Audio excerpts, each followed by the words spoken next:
দর্শক সংবাদের এই পর্যায়ে সবজি বাজারের খবর জানাবো। বিস্তারিত জানাতে ব্রাহ্মণবাড়িয়া থেকে আমাদের সাথে যোগ দিচ্ছেন সহকর্মী প্রকাশ দাস।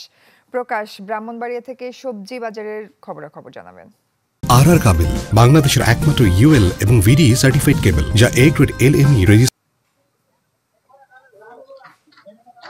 জয়ী, আপনাকে জানিয়ে রাখি, চলতি মৌসুমে ব্রাহ্মণবাড়িয়া জেলায় প্রায় ৫,৫০০ হেক্টর জমিতে নানান ধরনের শীতকালীন সবজির কিন্তু চাষাবাদ করা হয়েছে, যার মধ্যে রয়েছে টমেটো, বেগুন, লাউ, সিম সহ সব ধরনের সবজি কিন্তু চাষাবাদ করা হয়েছে এবং এই স্থানীয়ভাবে উৎপাদিত এসব সবজিতে কিন্তু এখন বাজারগুলো ভরপুর, যে কারণে কিন্তু সবজির দামও কিন্তু নাগালের মধ্যেই রয়েছে। আমি আছি ব্রাহ্মণবাড়িয়া শহরের মেড্ডা বাজারে। এখানে সকাল থেকে ঘুরে আমি যেটা দেখেছি, এখানে সবজি যেমন ভরপুর রয়েছে তেমন দামও কিন্তু নাগালের মধ্যেই রয়েছে। আমি যদি বিভিন্ন ধরনের সবজির দামের কথা বলি, এখানে একটি লাউ কিন্তু বিক্রি হচ্ছে 40 থেকে 50 টাকায়, ফুলকপি 10 থেকে 15 টাকা, বাঁধাকপি 20 থেকে 25 টাকায়, টমেটো 40 থেকে 60 টাকা কেজি, সিম 40 টাকায়, বেগুন 30 টাকায়, নতুন আলু 38 থেকে 40 টাকায়, কাঁচা মরিচ 40 টাকা, ধনেপাতা 40 থেকে 50 টাকায়, মূলা 10 টাকা কেজি।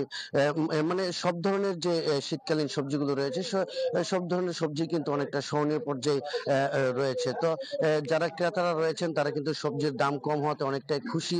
তারা জানিয়েছেন যে তারা এই সবজির বাজার দরটা এখন নিয়ন্ত্রণে থাকার কারণে তারা কিন্তু তাদের চাহিদা অনুযায়ী কিন্তু সবজি বিক্রি করতে পারছেন। তবে তারা একটি দাবি জানিয়েছেন যে যে বাজার দরটি এখন সহনীয় পর্যায়ে রয়েছে, কোনো সিন্ডিকেট যাতে সেই বাজারকে আবারও অস্থির না করতে পারে সে বিষয়ে যেন সংশ্লিষ্ট দপ্তরগুলো কড়া নজরদারি রাখেন। তো সব মিলিয়ে বলা যেতে পারে যে ব্রাহ্মণবাড়িয়া সবজির বাজার দর অনেকটাই সহনীয় পর্যায়ে রয়েছে। জয়ী, প্রকাশ, ধন্যবাদ আপনাকে। দর্শক, ব্রাহ্মণবাড়িয়া থেকে সবজি বাজারের খবর জানাচ্ছিলেন সহকর্মী প্রকাশ দাস।